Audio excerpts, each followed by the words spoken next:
5, 6, 7, 8. Hi, we are Top Notch! And this is how to play our latest single, Paraiso. In the easiest way possible. Yes, we're showing you the simplified version kay Lawrence. And sa advanced version naman, yung original chords natin, refer tayo kay Dom. Okay, so ang unang gagawin natin ay kailangan nyo muna ng kapo. So maglalagay kayo ng kapo sa 4th fret ng inyong gitara. So 4 chords ang ating intro. First is C9, G over B, A minor 7, at ang huli ay ang G chord. So ito ang tunog niya pag pinagsama-sama. 1, 2. C9, G over B, A minor 7, G. Ayan, that's for our intro. So, dalawang bar yung intro natin, kaya isang ulit pa. And sa verse naman, dalawang chords lang tayo. The first one will be C9 and G over B. Ayan, dalawang chords lang. And it goes like this. Malaki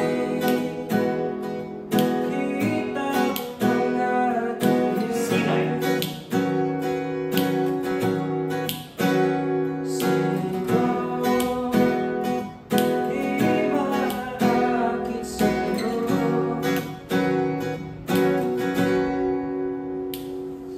Ayan, so that's for our verse.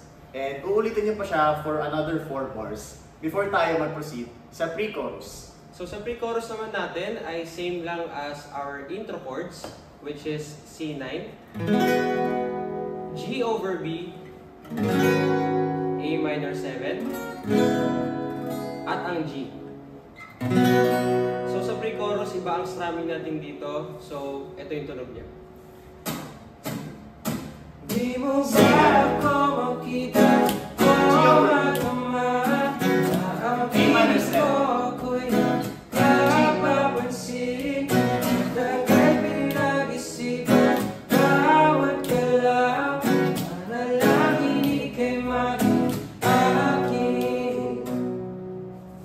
That's for our pre-chorus. And proceed tayo sa chorus.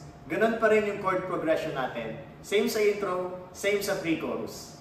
And it goes like this. 1, 2, 3. Oh, Paraiso, ko'y sa lumino aking sinta. Oh, Paraiso,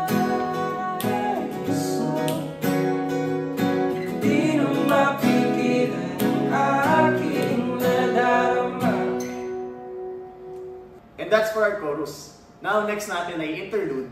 Ulitin lang natin yung intro chords and strumming. It goes like this. 1, 2, 3, and...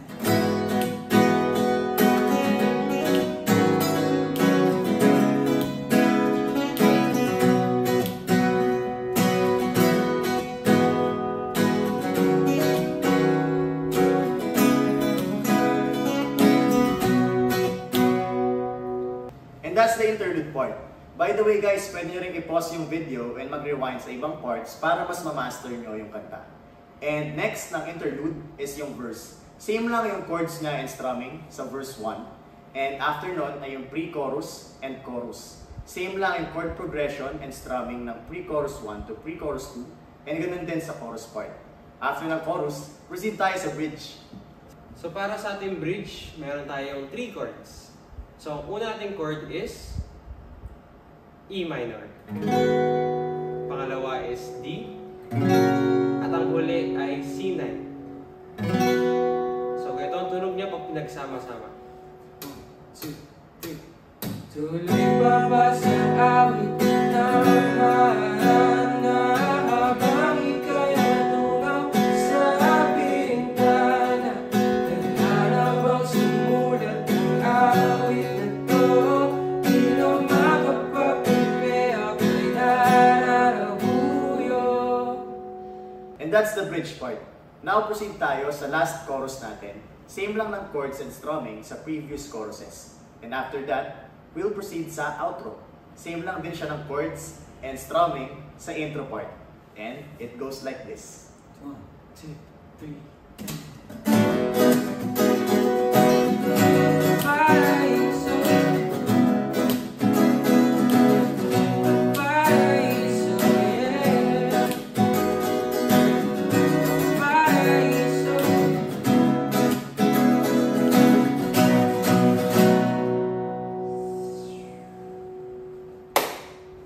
bago namin end yung video, mag-show kami ng demo from second verse up until to the bridge part. It goes like this. 1, 2,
Sabi ko nga, di ba, the easiest way possible to play our latest single, Paraiso. Comment down below kung gusto nyo rin matutunan yung bass, yung lead or yung drums ng kantang ito. And once again, we are top notch and that's how to play our latest single, Paraiso. Bye guys! Bye, guys. Thank you!